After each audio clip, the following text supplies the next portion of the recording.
Hello and welcome to the OK Takes podcast. I am Matt, and as always, I'm joined by my fellow capo, Edward.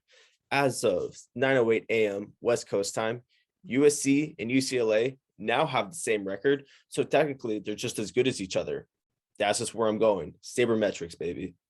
So we will focus on those two teams for the episode and give out our picks, but let's start by talking about how wide open the season feels heading into week 4 when it comes to the big dogs. Yeah, I mean, look, I think right now Oregon is the best team in the country. I'm just gonna go right out and say that. Look, Alabama played Florida. Florida could have won that game. They went for 2, didn't get it. I mean, OU struggled against Nebraska, struggled against Tulane. Georgia Tech had a very good chance to beat Clemson down the stretch in that game, and Ohio State hasn't looked great. So this season is like one of the more wide open college football seasons in a long time. Yeah. I want to start by just going over like the top 10, just to add on to Edward's point about like how wide open it is. And then especially with like claiming that Oregon's the best team, you're not far off. They come in ranked 3rd in the nation. They dropped to 3rd after the Ohio State game. But it is kind of crazy to see where things are. So we have a clear top 3 because it goes Alabama 1st, Georgia 2nd, Oregon 3rd. The rest of the top 10 is pretty interesting because we now have Penn State 4th in the rankings after beating Auburn at home in the whiteout game. Then we have Iowa at 5. They were previously 4, so they dropped a little. That doesn't matter. But as far as Texas A&M, same spot or one below. They were 7. They were 7 last week. Now they're 6th. Cincinnati went from being 8th last week to 7th this week. But the big drop that we see here is Florida going from the 13th overall team in the country to being the 8th ranked team in the country. That is huge. And it shows you like how good they were against Alabama. And then we also see a couple teams sliding back. And like the last 2 are teams we're going to touch on a lot. And you already touched on them. But Oklahoma went from being 6th overall to being 9th overall. Clemson went from being 5th overall to being 10th overall. So you mentioned it, but let's go more into the Clemson Georgia Tech game because we're like, are we sure this is Clemson? Yeah, I mean, the fact that Georgia Tech was even in this game is remarkable. Like, how was this not like 45-0 at halftime? Mm-hmm. It's insane because like Clemson had to get a 4th and goal stop on their 2-yard line in the final minute to survive, winning 14-8 at home.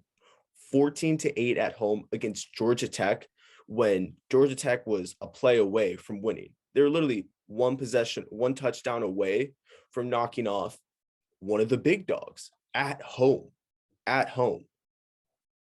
Yeah, and I mean, if Clemson loses that game, like their season is over, Mm-hmm. So like this was, I mean, gosh, as a Clemson fan, this had to have been a terrifying game to watch because if Georgia Tech pulls off the unthinkable, Clemson's playoff hopes are basically over, but they're able to hang on barely. And it just proves that this isn't the Clemson we're used to. Mm-hmm. Yeah. So to clarify some rankings before, I just want to add on to that, but just real quick. So those were the Athletics 130 college football team rankings. But going back to Clemson, they've scored a total of 17 points against FBS defenses. They're last in the ACC and 107th nationally in yards per play. Duke has now scored has now had more yards per play than Clemson. That shouldn't be happening. Yeah, Duke should stick to basketball. Mm-hmm. Mm-hmm. It's bizarre. I think maybe just their team was too good. Like, I just wonder what happened with DJ because DJ, I'm gonna get it. Uwagalele. Did I get it? I thought it was Uagalele. Okay, I guess I didn't get it. I don't know. You could be right. Credit to me for not being the dickhead that just goes DJ Ukulele. That's just, come on. You're just being lazy. Mm-hmm. Yeah. But yeah, I'm just gonna call him DJ for now on out. I'm just gonna call him DJ, DJ. yeah, But I like DJ. he was like top 5 Heisman favorites out of like coming from Vegas. I'm sure the lines were varied, but yeah, he was easily a top 5 Heisman contender, and he's been dog shit. So it's weird seeing this because last year makes his debut against Clemson, throws for 400, or excuse me, makes his debut against Notre Dame, throws for 400 plus yards, and now his games are a snooze fest. Yeah, I mean, this isn't, this isn't the Clemson of old. This isn't the Clemson where they are like appointment television. You want to watch them because the next best NFL quarterback or NFL running back or whatever is playing on that field at that time in a Clemson uniform. This is a Clemson where when I watch them, I think, okay, Alabama would probably boat race them. Oregon would probably destroy. Like I look at Clemson and they're very beatable, clearly. And it's weird because it's like we're just used to Alabama and Clemson being untouchable. Mm-hmm. And now it's like that, like what happened? Like how did they go? How did they get to where they are now? I don't, it's weird. Yeah, because we're used to seeing, I mean, like both you and I are used to seeing DeAndre Hopkins, the Sammy Watkins days, like even from nearly a decade ago, and then transitions to Lawrence and ETN. And now it's just boring. Like it's weird watching Clemson and coming away from the games being like, I feel like I could have done something instead. I would think I would have rather watched the movie. Yeah, I could have watched The Godfather in that time and it would have been better. Exactly. All right. And I guess the last team that I want to touch on is just Ohio State, because this is another team where it's like, okay, we saw them lose to Oregon, and they're like, you know what? Oregon's looked to be a solid football team so far this season, but I don't even know with like Oregon because they almost lost to Fresno State. But then is Fresno State really good? So we're deep enough into the season where like our brains are just a blender of facts and nothing makes sense. But like for Ohio State, they led Tulsa by 7 points with 5 minutes left. 41-20 kind of is a smokescreen for how the game actually went. Yeah, totally. And I mean, I just think CJ Stroud is just not the guy. I just don't think he's the JT Barrett that we're used to seeing from Ohio State. Again, it goes back to they just don't have that type of player anymore. And even against Minnesota could make a case that they were just as good, if not better than Ohio State in that week 1 game. And then Oregon obviously just outplayed Ohio State every second. And then now against Tulsa, 41-20 is not indicative of how the game went. And, maybe they switch some things in the offense and just go really, really, really run heavy, because Travion Henderson had 277 yards and 3 touchdowns. Maybe that's, and who I really feel bad for is like Garrett Wilson and Chris Olave. Olave didn't play, and he was hurt against Tulsa, and that was huge because it looks like he could be a top 10 pick. He's awesome. Mm-hmm. Yeah, he's great. But yeah, it's like this is a little bit weird to where we're used to seeing Justin Fields throw for like 5 touchdowns and 350 yards with like two touchdowns on the ground for like 60 yards. It's just strange. Like both these teams, we go from seeing two of the best quarterbacks in college football, and then it's like, oh, well, CJ Stroud is kind of boring. Uagalele is kind of boring. Like CJ Stroud threw for 185 yards against Tulsa with 1 touchdown. Yeah, I mean QBR 51, like just not what we're used to seeing from Ohio State. Mm-hmm. Yeah, bizarre. It is bizarre. And then I just want to wrap up this part of the show with my point that college football is actually very exciting, and it's kind of gone or at least like a lot of sports have this, but especially college football, I think, where you get the random person on watching from the outside in saying like, well, why should I follow along if it's only going to be Alabama, Clemson, Ohio State? Well, here's why. Because there's always going to be a year where things turn and you're going to get a season that didn't end up like the season before. So yeah, college football is better when you don't see those 3 at the top. And the same thing, like college basketball is better when you don't see Duke ended up in the Final Four. Exactly. That's a great way to put it. We like parity around here. Exactly. But sports, why do we like sports? Because they're unpredictable. You never know what you're going to get. Mm-hmm. All right. So I'm going to be nice here. Should we start with UCLA or USC? Let's start with UCLA. All right. Not afraid.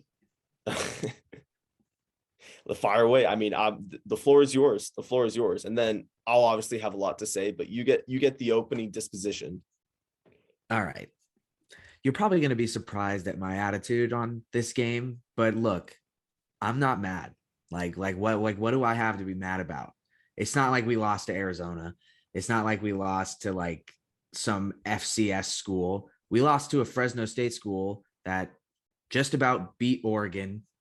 And in case you forget, that's the team I said is the best team in the country. So they almost beat the best team in the country 2 weeks ago.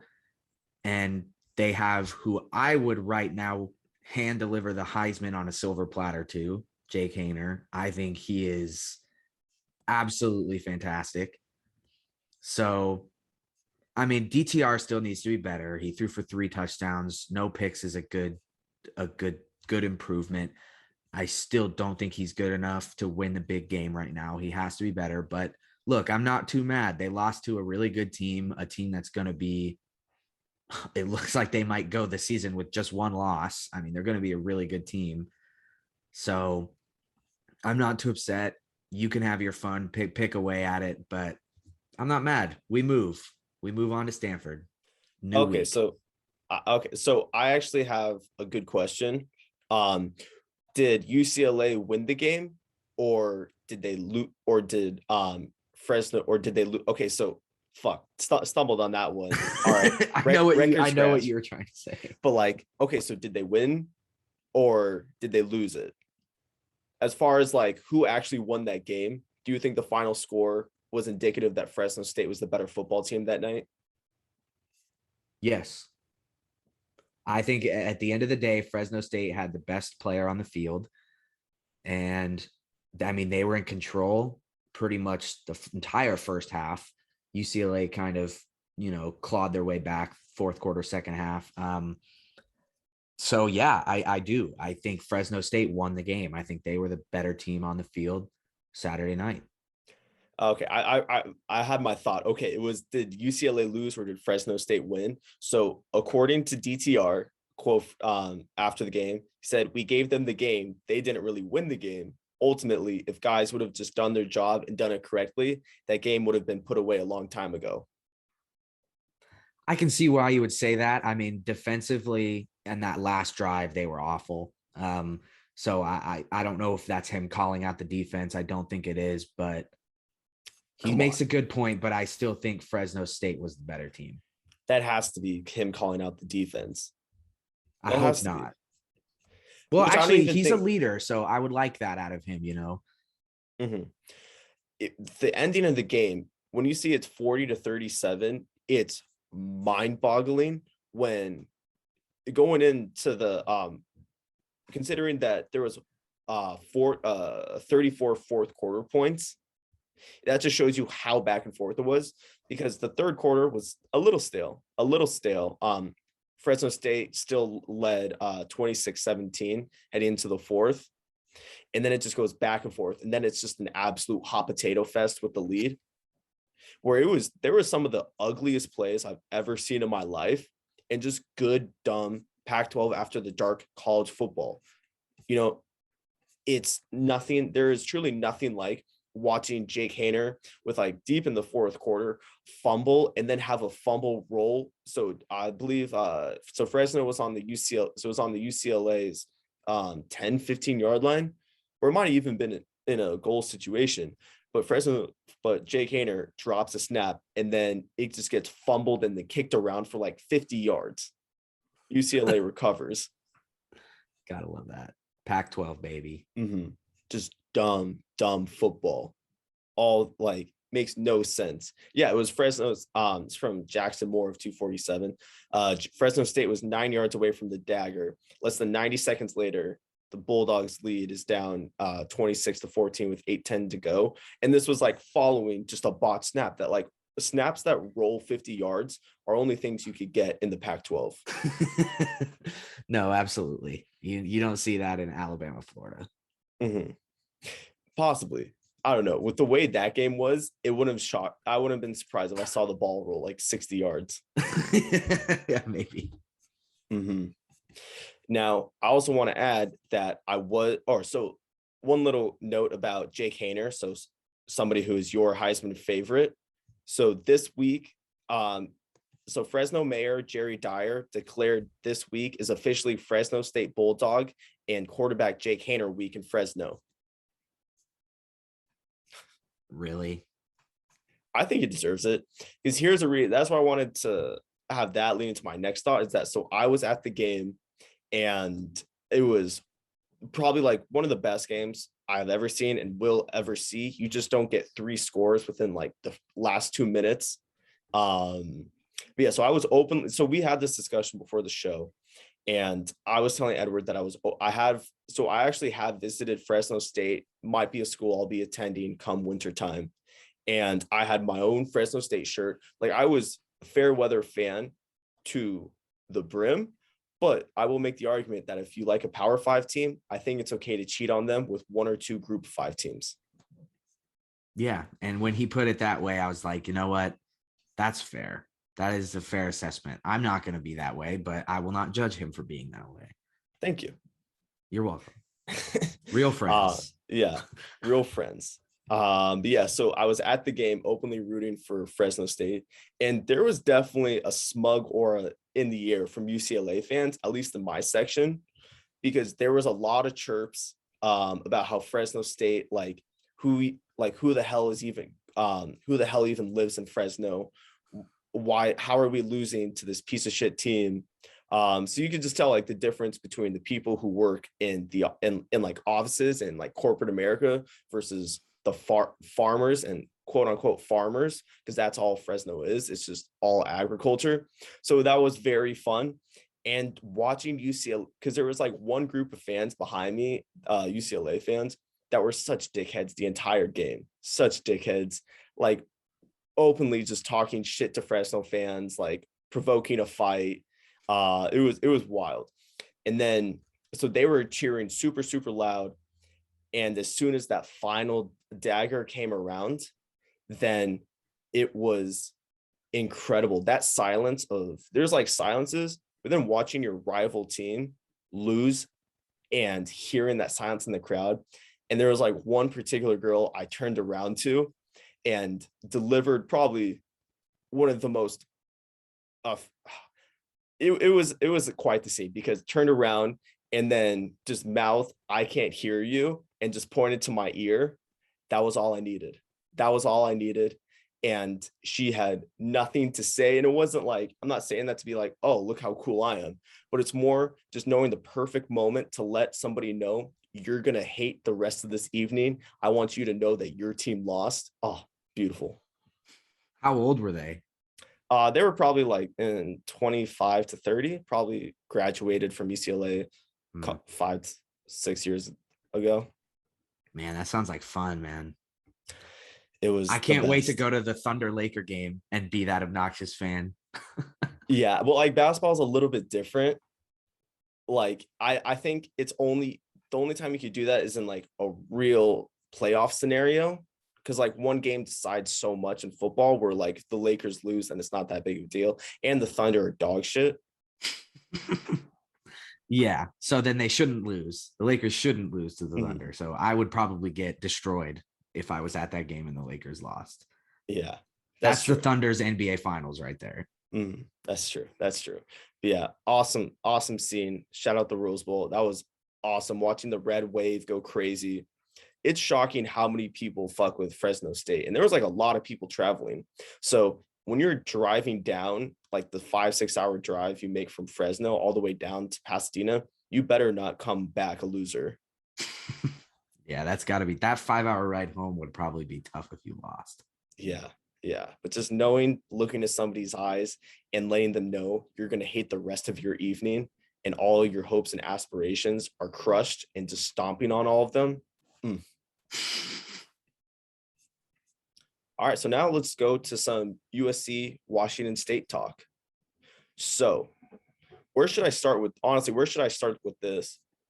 Should I start with game or then Dante Williams? Well, can I? Okay, well, maybe I'll save Yeah. my question I have for Okay. you till the end, because I think you probably know what my question is. Yeah. I mean, I assume it's just going to be Slova's first start. Mm-hmm. Yeah. So I'll go into game, and then we'll riff back and forth on that, and then I'll go into some of the big picture stuff. Mm-hmm. This was if you captured my soul in the first half and pretty much before the last 2 minutes, and had that, then compared it to my soul in the second half, black and white. You couldn't find two different reactions from a fan. It was so bad. USC's first drive, Slovis is sacked on 3rd and 12, 2 minutes into the game. And this was the same play he got hurt on. So now it's like, oh, great. First drive, it's 4th and 22. And then Washington State on the ensuing possession goes 89 yards to make it 7-0. It's like, well, not only I wish we could just get the quick score out of the way and just have quick score so I don't have to watch them. I could just get mad at USC's defense and have a little bit of hope or get mad at USC's defense so I can have a little bit of hope when the offense is on the field to keep things rolling. It was just going to be death by 1,000 paper cuts.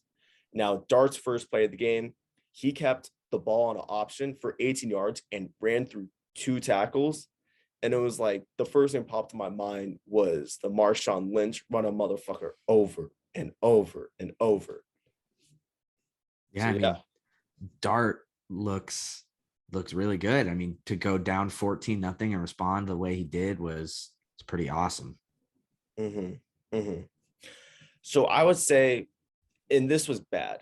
It was bad heading into that because it was just impossible to watch until USC made 4 straight stops on 4th and goal within the 5-yard line. That was the biggest change in the game, where there's at least a little, like last week I talked about juice. That was a juice play. That gets everybody riled up on the sidelines. That just gets some energy. Same thing I was talking about Stanford. That eliminated a lot of the bullshit that we saw in the Stanford game of just everything feeling boring and just deflated. Like, all those anti-weed propaganda, anti-weed commercials where the kids are just like sunk into their couch. Yeah. And they're motionless. They look dead in the face. There's like a stone wall. Yes. That's how it felt watching the side. That's at least what the sidelines look to me. But it's like, ooh, now we got a little bit of juice. And then to end the half, Dart connected with Gary Bryant on a 38-yard touchdown on 4th and 9, which was like the offensive play of the game. Because now we're only down by 1 possession. It's like, okay, wait, we could easily come back. That Gary Bryant Dart was incredible because it just gives you juice. The same thing I'm saying like this whole time is that football is a game of momentum, and we need that juice. We need everything pulling in the right direction, and that's what that gave us. Oh, and then he got smooched by Dante Williams. Yeah, and I mean, look, Pullman, that's not an easy place to go in and win, and especially if you're a backup coming in replacing the starter who just got hurt. It's the first game for your interim head coach after your coach of, I don't even know what, 5 years. Helton was there. Was it 5 years? Something like that, 4 or 5. Yeah, 4 or 5 years. New guy now. That's not an easy setting to be thrown into. Well, as a fan, it's also a very depressing setting because the weather sucks in Pullman. There's nothing. It was just going to be like, oh my God, like talk about like having it's like your mood relying on the weather, or like seasonal depression. There is major seasonal depression if your team is just going to be death by 1,000 paper cuts in Pullman. Oh yeah, that's not a good weather place. Yeah, I want to lose in sunshine. If I'm going to lose, I at least want it to be in sunshine or at night. Oh yeah, you don't want to lose in the cloudy, overcast, gross weather. Yeah, it sucks. It's just it honestly feels a little bit morbid. Yeah, you feel like death is upon us in that weather. Yeah, it's like fog at a graveyard. Yeah. Mm-hmm. Yeah, so all right, so that's like first half. USC kicks off to start the second half, and they recover a fumble. Boom, off to the races from there. Off to the races. USC is down 14-0. Heading into 37 seconds left in the half, score 45 unanswered points. 45-14. Drake London ends up with 13 catches for 170 yards and 2 touchdowns. And they got their first sack of the year in the third quarter, which was really sad. But the defense got a lot of juice after Drake Jackson had a sack in the end zone that forced a fumble that was recovered by USC, making the score 28-14. As soon as we got that 2-possession lead, it was like, okay, this is for real. And then Jackson Dart ends up with 391 yards, 4 touchdowns, 2 picks, 6 rushes for 32 yards, and won the Pac-12 freshman of the week. Yeah, I mean, talk about a tale of two halves.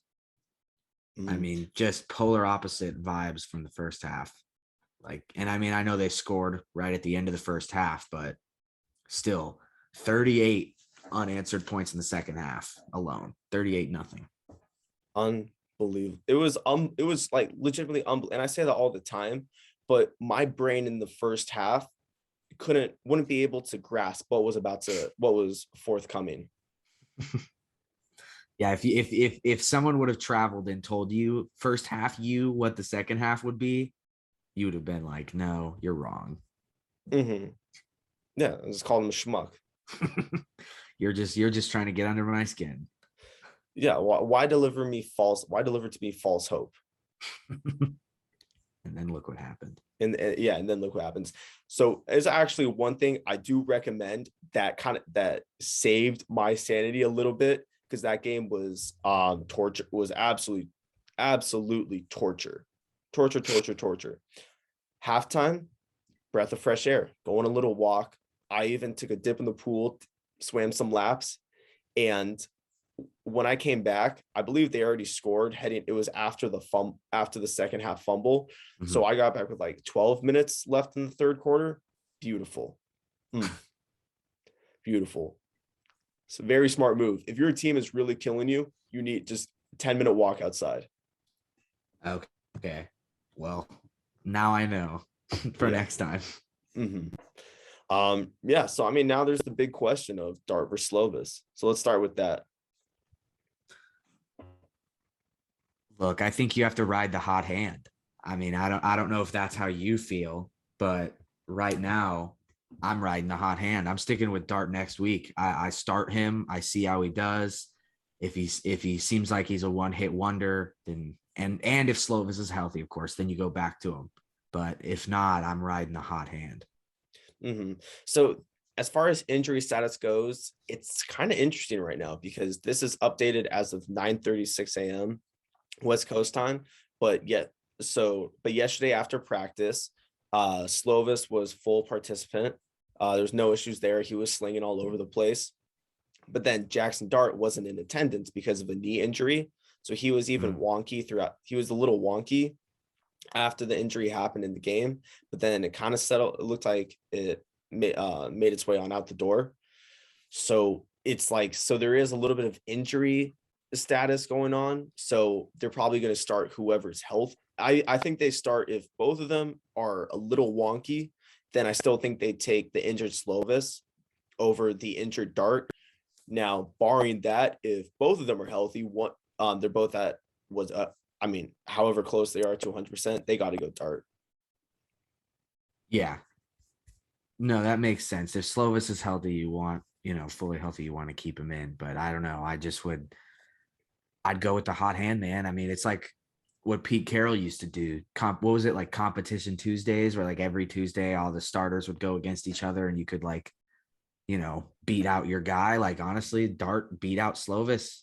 And I know Slovis was hurt, but I think he looked better in that one game than Slovis had so far this year. Definitely. So it is like an interesting spot, but I just want to kind of go back to a couple years ago where how did Slovis get to the position he is in today? How did he get that opportunity? JT Daniels got hurt against Fresno State the first game of the 2019 season. Yeah. So it's the weird way college football works. Like one person goes, I mean, it's the next man. It's a true in sports always, but like especially football, what next man up. So Slovis was the next man up, cashed in the opportunity, and hasn't been that great this year. And felt like he never hit. Like I know he was the Pac-12 or first was Pac-12 first team QB last year, but it never felt like he was incredible to where I was like, whoa, this is the next Heisman. He was much better his first year.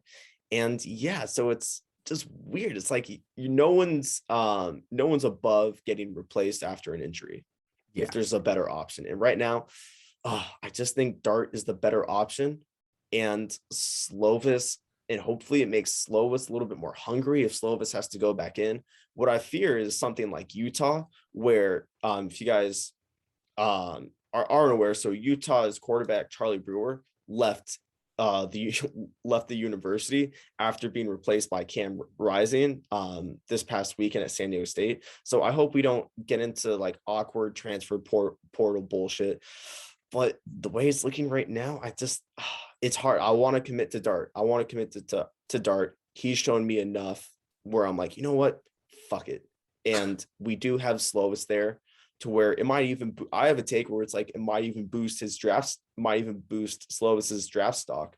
If he gets replaced, then comes back in and hangs dong. It's like, ooh, this guy can battle adversity. Yeah. And I mean, it puts Dante Williams in a tough spot. Not adversary. Sorry. I knew what you meant. Yeah. It puts Dante Williams in a tough spot. You know, it's one of those decisions where it's like, wow, I'm an interim head coach. I just got my first win, and now I already have this decision. Do I bring in the new guy, let him ride? Do I stick with my trusted Keaton Slovis? You know, it's a tough spot for him to be in right now. Mm-hmm. Yeah, so we'll see. I mean, I was watching some of the highlights from Williams' press conference yesterday, and it was pretty much just focused on Saturday. Wasn't given an answer, wouldn't budge. So we might not even know till later today. Today's Wednesday, so might not know till today, and it wouldn't surprise me if we don't know till game time.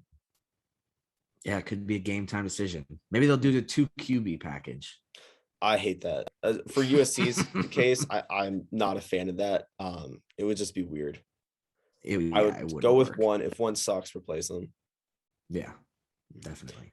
But now let's bring up another interesting topic surrounding USC is Dante Williams, interim head coach, who was their D-backs or defensive backs coach from before. Yeah, how do you assess him so far? I want him. I want him to stay. I want him as our head coach. Earlier Saturday morning in my notes app, just kind of getting thoughts prepared for the game, see how they and ended up landing and seeing how right they were at come the actual game. I was like, you know what? Maybe this is where they right the ship of Ed Orgeron, where they obviously should have hired Coach O as their after he was incredible in his stint as an interim coach for them. Instead of going to an outside hire, just keep it in-house. I was like, you know what? Maybe this is the time where they right that ship. And yeah, if I have the opportunity to push my chips to the middle of the table and bet on a guy, it's Dante Williams. I don't think they can. I don't think they should. I just don't. I just think that USC needs a big swing here. Like they need a big hire here. And I'm not saying Dante Williams isn't qualified for the job. I'm not saying he's not good enough for the job. They need a big hire here. Like this is a huge decision that needs to be made. And I don't know if Dante Williams is that guy. Yeah. I'm going to fall on the opposite side of that aisle because I think Dante Williams has plenty and I want a guy who's gritty. I love this move from him to where, or also one, it would be awesome to see a little bit of diversity. He's the first Black head coach in USC history. So he's a big kind of grit guy, discipline guy, which I think the team definitely needed. And accountability is the biggest thing that they need to solve. And it looks like he's solving that in like the weird kind of dumb football ways, but it actually makes sense. And it's kind of funny at the same time. So one, hats aren't allowed in the team room. Everyone has to wear the uniform and a velvet rope has been placed around the logo on the locker room floor. So nobody is allowed to step on it. And I love those little moves like that, to where it's kind of the opposite of flashy. It just kind of is the Belichick way, where put your head down, do your job. But when it comes time, when it's game time, you're allowed to go crazy and celebrate. And like, he even had to have his own like sideline holdback guy throughout the entire game working on him. And like I said earlier, the smooch on Dart, I love that shit. So I love a guy who's disciplined but knows how to celebrate when the time comes and knows how to rile the troops up. Hey, I mean, yeah, you would know better than I would what you think and what they would need. But I just think a program like USC, like you're not going to see an Ohio State or a Clemson or an Alabama hire an interim coach, like keep an interim coach on. You're going to see them go after the big names because the money's not an issue at these programs. And you're going to see James Franklin's name thrown around. You're going to see like all these guys. So I think that's just what I think. But like I said, you would probably know more than I would on what's best for them. Well, with the big hires, the biggest thing is recruitment. Recruit. Um, well, so if you compare, like that's what I even have seen Primetime's name thrown around, and that's been talked about throughout the media as well. And so, like, what does he bring to the table? His ability to recruit. Well, Dante Williams is actually a really good recruiter himself. Per 247 Sports, he's the number 3 recruiter in the nation. And I think the biggest part of USC is just hit the big guys on the West Coast, and you will have plenty of talent. When he was at Oregon, he was had a big part at in recruiting Justin Flo. He was a 5-star linebacker and looked good before he left. He got hurt, is out for the year, but he looked good before then. Kayvon Thibodeau, who looks like he could be a top 5 pick. So he had a big part in recruiting those guys. And those are all West Coast products. There's enough talent on the West Coast to where if he holds it down, they will be successful. I mean, look, you might be right. I just think the guy up north, Mario Cristobal,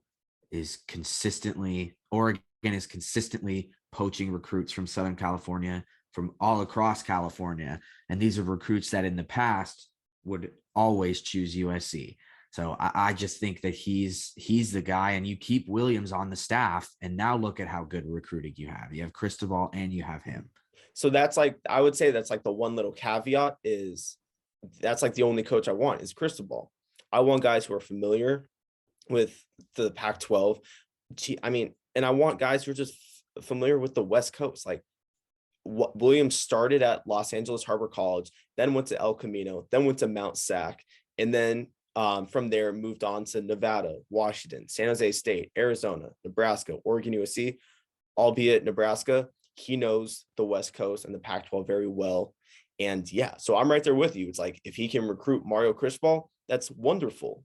That is wonderful. But it just the way Oregon's playing, it doesn't look like Cristobal wants to leave Oregon. Like, why would he? He already has it pretty good, has things rolling. It wouldn't make sense. I don't think even the biggest paycheck would do it. So yeah, that's where I'm at right now. Did you hear Cristobal's interview with Doug Gottlieb? I think from last week. I did not. Doug Gottlieb had him on, and of course Gottlieb is in a tough spot because he has to ask him about USC and if he's interested in that job. And Cristobal just kept saying like, "Go Ducks." Like every time he would ask him a question, he was just like, "Go Ducks." He wouldn't even say like, "Oh, I'm committed to Oregon. I'm flattered by the offer." He would just be like, "Go Ducks." And then he was like, "Why do you keep asking me these questions when it kind of got uncomfortable?" But he was pretty much just shooting it down every time. Makes sense. This is going to be solved at the end of the season. All these coaches are too busy right now to be focused about anything else.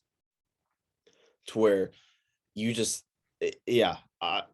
that's where I'm at right now. It's like all these coaches that like like you said, Urban, Eric Bieniemy, and then like you just mentioned, Cristobal, and then James Franklin. All these guys have a season going right now, so it's going to be a long time before the decision is made. And I think so. When I say Dante Williams should be hired, I'm saying he should.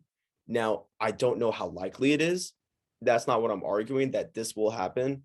But yeah, that's my pick. I got my guy. I'm gonna roll with it now, and it'll just change and it'll fluctuate depend on how the season goes. Yeah, we'll just have to see. Yeah. All right. Let's run through our picks. Yeah. So let's start with some picks. So I'll give mine and then we'll end with yours. Okay.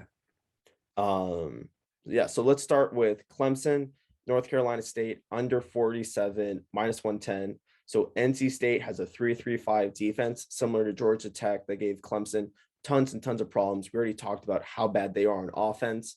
There's troubles on Clemson's line, and NC State isn't too shabby themselves. So I think it'll be close. Got another under right here. So I got San Jose State versus Western Michigan under 63 minus 110. So no San Jose State game has gone over 63. It's high because Western Michigan just played Pitt, where Western Michigan won 44-41. But I trust San Jose State's defense a lot. They looked really good against USC. They held Hawaii to 13 points last week, and I love them. I really like that pick. I like it more than the previous under. Now, my fuck it pick is University of Southern Mississippi plus 45 versus Alabama minus 110. Alabama didn't cover against Mercer, so I'm just going to base it off that. So hopefully Southern Mississippi could keep it, and they've been covering a lot this year as well. Fourth pick is Hawaii versus New Mexico State. The over is 58.5. This is just, I think, going to be a big breakout game for Siobhan Cordero of Hawaii. He has 856 passing yards this year, and the touchdowns haven't been coming along just as high as the passing yards, but I think he'll be solid. He'll throw a ton, and Hawaii's defense has given up 41 points, which puts them at 123rd in the nation. Washington State Utah minus 14.5 versus Washington State. Utah is 0-3 against the spread, and it's hard to watch a team who has kind of put up as high as them, not covering 4 straight games to start the year. I don't think this will be a bounce back for Washington State at all. Utah's, I mentioned before, Utah's QB issues. I think they're solved now that they got the wrong guy out and got the right guy in. Cam Rising is what brought them back against San Diego State, and it looks like he'll be able to keep the game within 2 touchdowns. Then I got Wyoming minus 29.5 versus Yukon. So Yukon has been outscored 21-101 in their last 2 games. Wyoming's offense put up 95 points the last 2 games, and The Athletic has Yukon as the 130th worst team in the nation out of 130 teams. Dog shit. For my 7th pick, I got the first half over in Boise State versus Utah State. Boise State averages 24 points in the first half versus 6 points in the second half. And then I also got Utah State plus 9 for the game. Utah State puts up 41 points per game, so I could think they could hang with them. We always joke about if you have 2 quarterbacks, then you don't have one. Well, Utah State actually has 2 quarterbacks, and it's just as good as having one. Logan Bonner and Andrew Peasley are very solid and combined for 448 yards versus Air Force last week. They aren't a sloppy team as well, only have 5 giveaways. So I think they'll keep it close. And yeah, I like Utah State covering, and then first half over at 34.5. Boom. All right. Let's hear what you got. Wow. That was good. I don't know how I'm going to follow that. I've got Wisconsin money line over Notre Dame. Big game there. Look, Notre Dame has not been convincing at all against teams like Florida State, Toledo, Purdue. Their biggest margin of victory this year is 14, and their average margin of victory is 6. So a touchdown, not even a touchdown, and an extra point. That's like over their 3 games, their average margin of victory is 6. I'm not impressed with Notre Dame at all. I like Wisconsin money line. I think, I don't want to say it's going to get ugly, but I think they'll win pretty handily there. I like over 47.5 in Texas A&M Arkansas. Arkansas games have hit the over all 3 times this year. A&M has gone under twice, so I was a little hesitant there, but I still think Arkansas, good offense.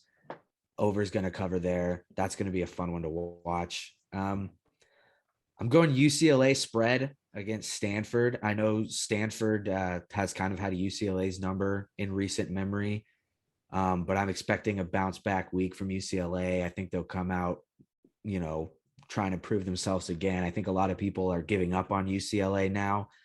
I still think they're a good team, and I still think they can win the South, and I think they should be able to beat Stanford pretty handily. My you need a girlfriend pick is under 56.5 in Toledo versus Ball State. Both teams have gone under 2 of their 3 games this year. These aren't very high powered offenses. These aren't very great teams. Give me the under there. And I've got a big one here. I'm taking Akron plus 49 against Ohio State. And I think this is just a bash Ohio State podcast now, but like CJ, like we said earlier, I'm not high on CJ Stroud. Akron's QB, DJ Irons, has about 600 passing yards while also 165 yards on the ground. He's a really good dual threat QB. I think this is going to be a ball game for a good amount of time. I'm sure Ohio State will end up running away, but I think a line of almost 50 for Ohio State right now. They don't look like a team that would beat a high school team by 50.